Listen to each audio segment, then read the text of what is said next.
Bonjour les amis, nous voici à bord d'un 787-800 de la compagnie LAN en provenance de l'île de Pâques et en approche de Santiago.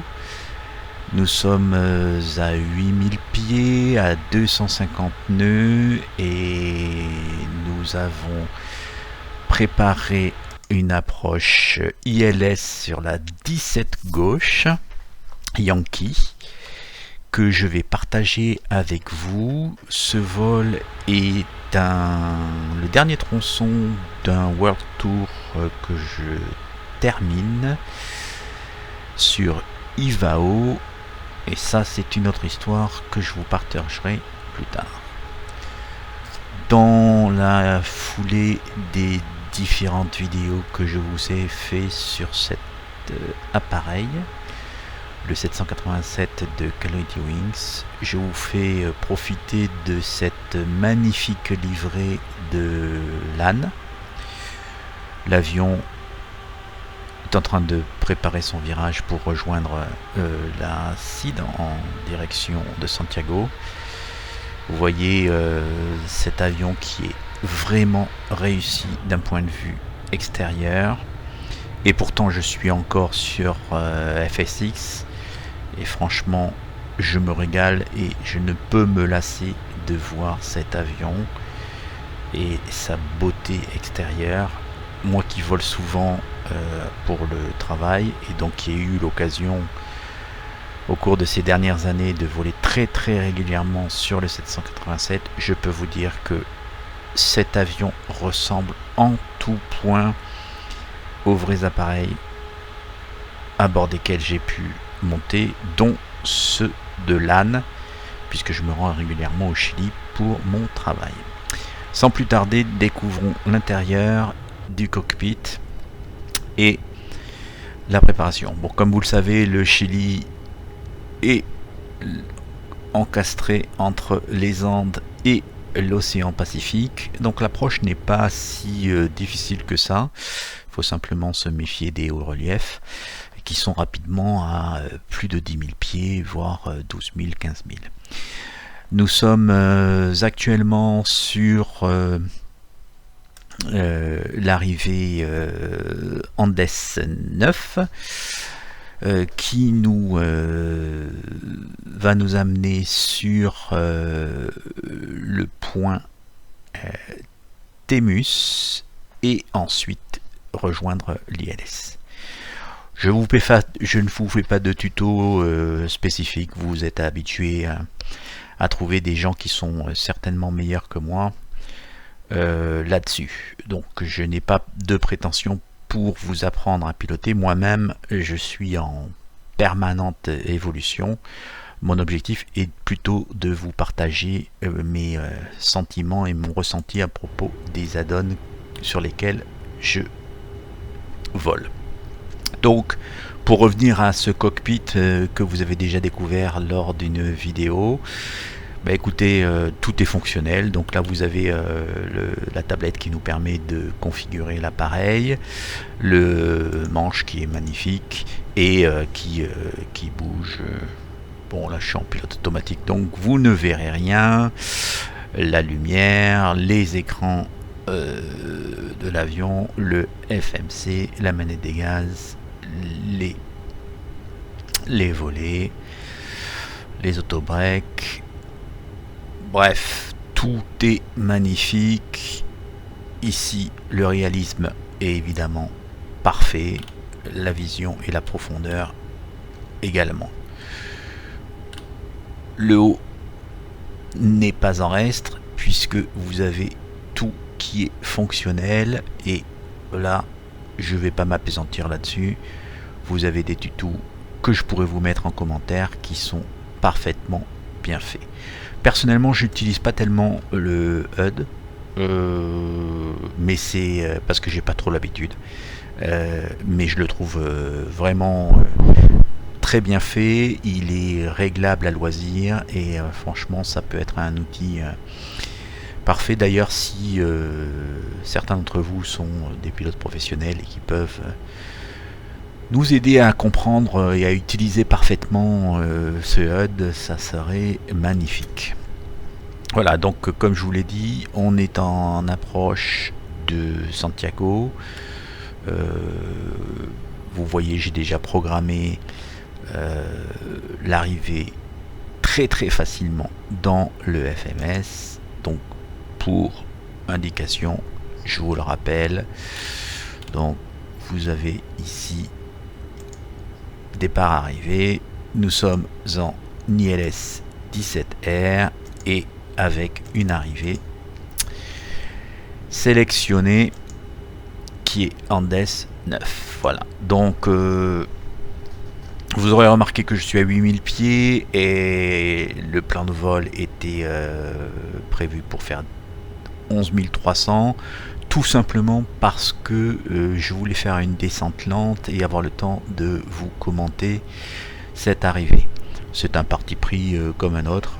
Je pense que les pilotes professionnels pourront sans doute critiquer ma vision. J'ai fini ma checklist de descente. Ma checklist d'approche, écoutez, je viens de vérifier la météo avec la donne dont je vous ai également parlé. C'est Active Sky 2016, voilà, l'Actimètre 2017, il est réglé. Un peu de vent, 230 à 4 nœuds, donc légèrement latéral, mais ça va. Une assez bonne visibilité. Par contre, vous voyez là, franchement, très couvert. Donc on va pas s'attendre à quelque chose de très bien. Une pluie fine sur Santiago. Bon, écoutez, ça va pas être une partie de plaisir. Ça veut dire qu'on est en dessous sans doute des minima, mais on s'en fout puisqu'on est en simulateur et en l'occurrence là, on n'a pas d'engagement pour faire quelque chose de complètement réaliste. J'ai oublié de régler l'altimètre de secours et en fait je vérifie, donc il est bien à 10-17.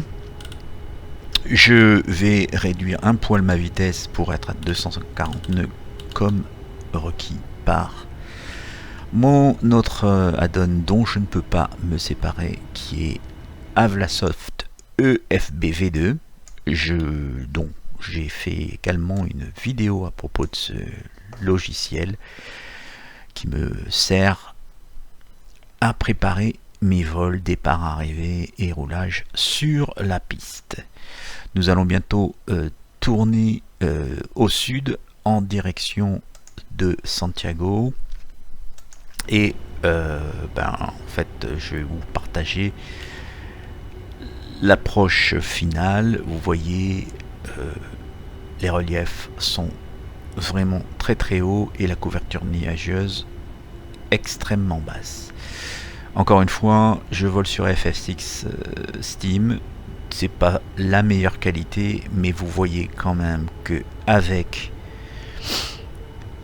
cet avion, même si l'extérieur n'est pas le plus terrible, vous avez un avion qui est tellement agréable à regarder et dès que vous zoomez, franchement, il n'y a rien à dire, c'est vraiment super. Et je peux vous dire que j'ai eu l'occasion de visiter plusieurs fois des cockpits, car en tant que voyageur fréquent, c'est assez facile d'obtenir, malgré les restrictions de visite de cabine, et le réalisme il est super top. L'effet de relief est évidemment légèrement différent, mais je vole ici sur cet avion en VR avec mon casque Oculus Rift S et franchement c'est très agréable, c'est très agréable.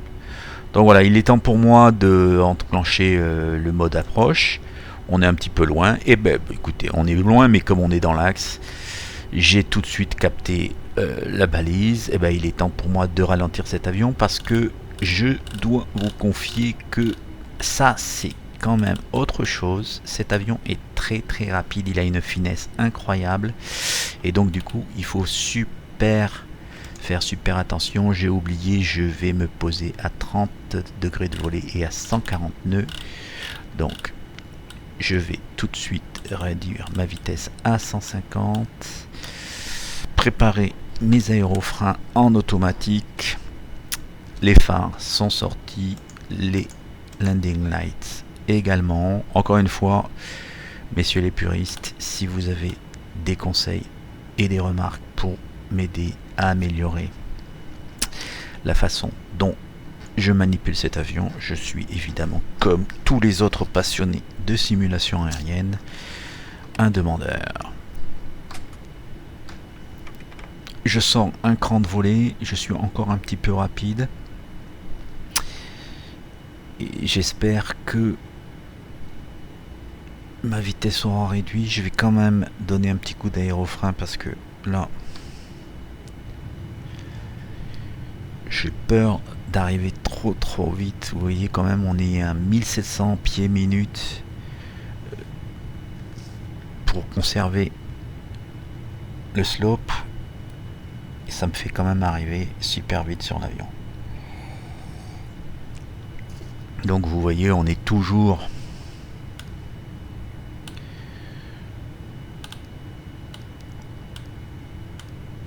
en descente. Alors, en cas de remise des gaz, les instructions de la carte VAC. Poursuite au cap. Poursuite au cap 176. Puis monter vers 5000 pieds et un hold à P-Fort, si je me suis pas trompé. On continue à descendre avec une vitesse, malgré les volets sortis, qui est extrêmement importante.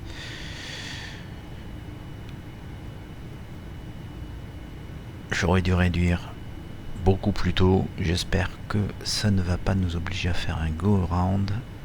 Ça la foutrait mal pour ce dernier vol. Je vais prévenir le contrôle que je suis en arrivée. Ça peut toujours servir.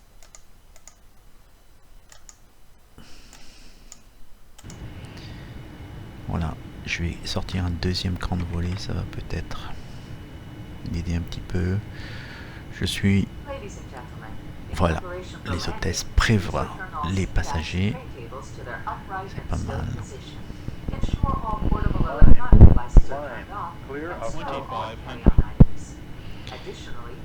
Alors, visiblement, il y a un type qui a décollé. Il y a un gars qui a décollé carrément dans l'autre sens. Magnifique. Ouais, ça c'est super. Les pilotes qui utilisent pas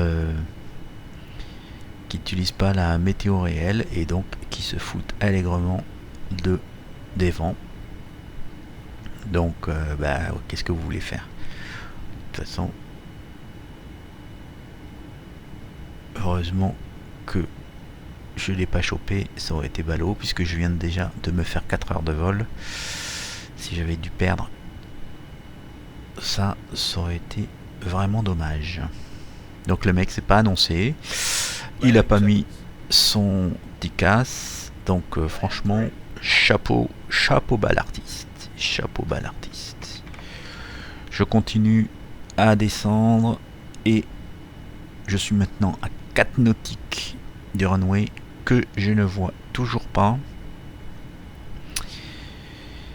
Vous voyez en fait la faiblesse de ma résolution, c'est que voilà, c'est des petits points. Dès que la scène est un poil peu chargée. Voilà. Ouais, écoutez mes amis. Voilà. Donc vous voyez, on est toujours... Et ben voilà, je peux déconnecter.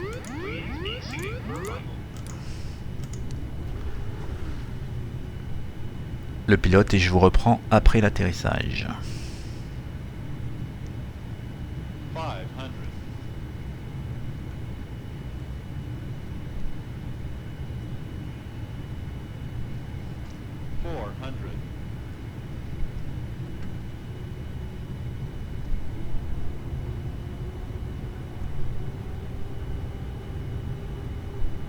300. Approaching minimums. Minimums. 200.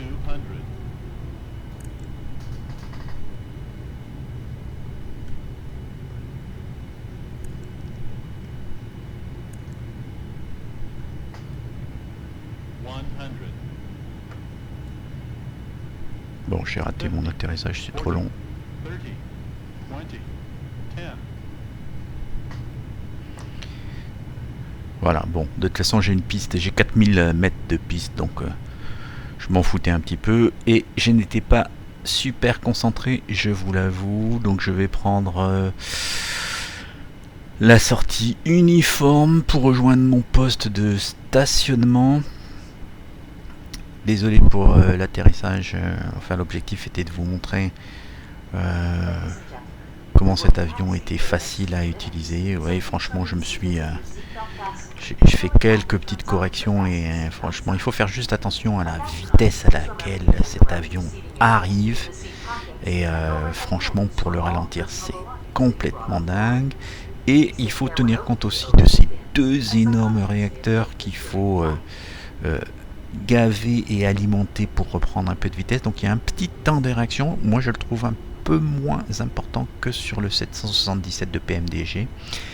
Amis pilotes de ligne, si vous avez piloté des 777 et des 787, vous nous direz ce qu'il en est dans la vraie vie. Est-ce qu'il y a une différence de réaction entre les différents appareils?